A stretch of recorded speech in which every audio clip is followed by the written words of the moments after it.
কলকাতায় থেকেও 15 বছর পর আমি এলাম। আমি এসেছি, আগের বছর এসেছি। সবাই বুঝতেই পেরেছেন আমি কোথায় এসেছি। তো আজকের এই ভ্রমণটা আমার হতে চলেছে মাত্র 100 টাকায়। চলুন তবে শুরু করে আজকের এই ভিডিওটা। শীত তো প্রায় শেষ, আর আমি শেষের শীতেতেই চলে এলাম কলকাতার একটি বিখ্যাত স্থান ভিক্টোরিয়া মেমোরিয়াল।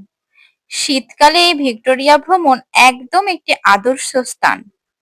আগে আমি বলি, এই ভিক্টোরিয়া মেমোরিয়ালে শীতকালে কিন্তু অনেক ভিড় হয়, কারণ শীতকাল হলো ঘুরতে যাওয়ার জন্য খুব একটা সুন্দর ওয়েদার, এবং এখানে বিভিন্ন জায়গা থেকে ফ্যামিলি বন্ধু বান্ধব সবাই মিলে আসে। শীতকালে খাবার দাবার বাড়ি থেকে বানিয়ে নিয়ে আসে এবং এখানে আনন্দ করে সবাই খাওয়া দাওয়া করে এবং এনজয় করে এই সুন্দর পরিবেশটা। আপনারা কিন্তু সবাই জানেন এখানে কিভাবে আসবেন, তাও আমি একবার বলেই দিই এখানে আপনারা কিভাবে আসতে পারবেন। হাওড়া অথবা শিয়ালদাহ থেকে বাসে করে কিন্তু এখানে আসতে পারবেন। আমি যেহেতু থাকি সাঁতরাগাছিতে, তো আমি বাড়ি থেকে আমার স্কুটি নিয়ে সাঁতরাগাছি স্টেশনে গাড়িটা রাখি এবং সেখানে রবীন্দ্র সদনের বাসে করে আমি খুব সহজেই ভিক্টোরিয়ায় পৌঁছে যাই মাত্র 14 টাকার বিনিময়ে। বাসের ভাড়া ছিল মাত্র 14 টাকা।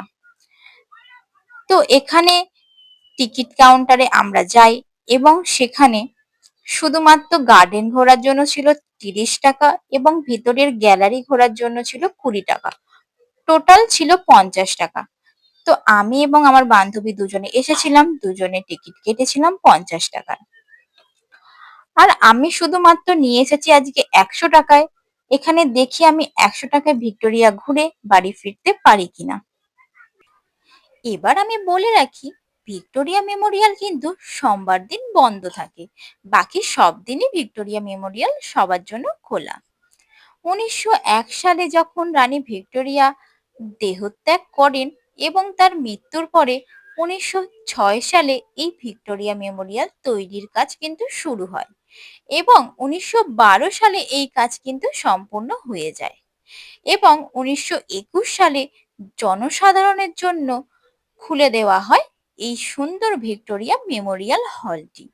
এখানে গ্যালারিতে রানী ভিক্টোরিয়ার একটি মূর্তি রয়েছে এবং ভারতীয় স্বাধীনতা সংগ্রামীদের অনেক ছবি এবং ওনাদের সম্বন্ধে অনেক তথ্য দেওয়া আছে, যেইগুলো দেখলে কিন্তু অনেক ভালো লাগবে সকল মানুষের। আমরা দুই বান্ধবী যেহেতু এখানে এসেছিলাম, আমরা দুজনে কিন্তু এই ভিক্টোরিয়ার সম্বন্ধে অনেক কিছু আলোচনা করছিলাম এবং কে কবে এসেছিলাম লাস্ট বার ভিক্টোরিয়া সেই সম্বন্ধেই কথা বলছিলাম। আমি দেখো 15 বছর পর এখানে এলাম। কলকাতায় থেকেও 15 বছর পর আমি এলাম। আমি এসেছি, আগের বছর এসেছি। কলকাতায় থেকেও অনেকে আসে না, কিন্তু বাইরে থেকে থেকে সবাই এখানে ঘুরতে আসে। ভালো একটা প্লেস, যেটা নাম করা সবাই জানে। কলকাতায় এলে সবাই মোস্টলি আসে ভিক্টোরিয়াতে, কিন্তু কলকাতার মানুষই খুব কম আসে। মানে শীতের সময় এত ভিড় থাকে, হ্যাঁ লাভার্সরা আসে কিন্তু কাপলসরাও আসে, কাপলসরাই বেশি আসে। আর ফ্যামিলি নিয়ে শীতকালটাতেই শুধু আসে, তাই না? হ্যাঁ, ফ্যামিলি ফ্রেন্ডসরা পিকনিক করতে অনেকেই আসে, দেখেছি। যাই হোক, চলো দেখি, তোমরাও দেখো আমরাও দেখি। গ্যালারিতে এখনো কিন্তু ভীষণ ভিড় হচ্ছে ভিক্টোরিয়াতে। শীতকালের শেষে হলেও ভিড় কিন্তু অনেকটাই, এবং গ্যালারিতে কিন্তু কোনো খাবার এবং জল নিয়ে প্রবেশ নিষিদ্ধ। গ্যালারিতে কোনো জল নিয়ে যাওয়া যায় না, কিন্তু গার্ডেনে আপনারা খাবার এবং জল রাখতে পারেন সাথে। গ্যালারিতে প্রবেশের পরেই রানী ভিক্টোরিয়ার মূর্তি রয়েছে। এই ভিক্টোরিয়া মেমোরিয়ালের পাথরগুলো কিন্তু রাজস্থানের পাথর দিয়েই তৈরি। গ্যালারিতে যে বিভিন্ন জিনিস সজ্জিত রয়েছে তাই আজকে আমরা দেখব।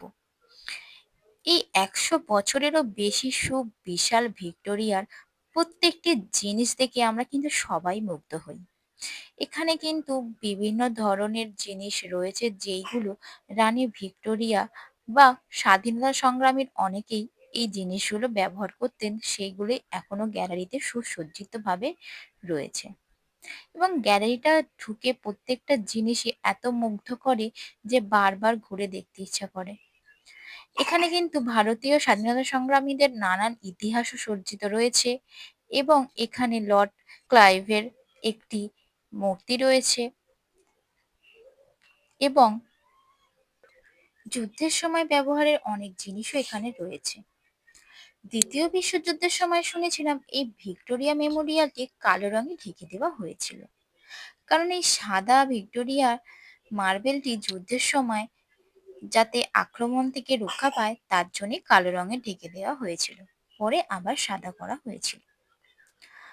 তো এখানে কিন্তু আমাদের কবি ঈশ্বরচন্দ্র বিদ্যাসাগর এবং রাজা রামমোহন রায় আরো অনেক কবি, স্বাধীনতা সংগ্রামীদের বিভিন্ন তথ্য এখানে রয়েছে। সেটা গ্যালারির প্রত্যেকটা জিনিস ঘুরলেই দেখা যায়। এইসব জিনিসগুলো আমরা ঘুরতে ঘুরতেই আমাদের দেখতে দেখতেই সময় চলে যায়। প্রত্যেকটা জিনিস আমরা নিখুঁতভাবে দেখছিলাম। কিছু জিনিস আমরা ভিডিও করেছি এবং কিছু জিনিসের ভিডিও আমরা করিনি, কারণ সেই জিনিসগুলো সম্বন্ধে আমরা জানছিলাম, পড়ছিলাম এবং দেখতেও কিন্তু ভীষণ ভালো লাগছিল যে এইগুলো ব্যবহার করেছিলেন, সেই জিনিসগুলো এখনো রয়েছে। কত সুন্দর সুন্দর কাঠের জিনিস, কাঠের লাঠি, তারপরে পেন, সেই পেনের কালি, মানে ভীষণ ভালো লাগে। আর এখানে স্ক্যানার দেওয়া আছে, যদি এইগুলো রক্ষা করতে, মানে এগুলো সংরক্ষণ করতে তো অনেকটা কষ্ট লাগে, তো কেউ যদি এখানে পেমেন্ট করতে চায় তার জন্য কিন্তু স্ক্যানার দেওয়া আছে। বিভিন্ন অস্ত্র এখানে সুসজ্জিতভাবে সাজানো রয়েছে, যেগুলো আমরা খুব ভালো করে দেখছিলাম। তো গ্যালারিটা আমরা দুজনে প্রত্যেকটা জিনিস দেখে এবার আমরা আবার চলে আসি গার্ডেনে। তো এবার আমরা বাড়ি ফেরার জন্যই কথা বলছিলাম। আমাদের আজকের দিনটা ভীষণই ভালো কাটলো। দুই বান্ধবী মিলে আমরা ভিক্টোরিয়া ঘুরলাম এবং আমি যেখানে গাড়িটা রেখেছিলাম সেখান থেকে আমি গাড়ি নিই এবং বাড়ির দিকে আবার আমি রওনা দিই। তো আজকের ব্লগটা এইখানেই শেষ করছি। এরকম ব্লগ দেখতে আমার সাথে থাকবেন, চ্যানেলটি সাবস্ক্রাইব করবেন। সবাই ভালো থাকবেন, সুস্থ থাকবেন। আবার অন্য ভিডিও নিয়ে আমি আসবো। আজকের মতো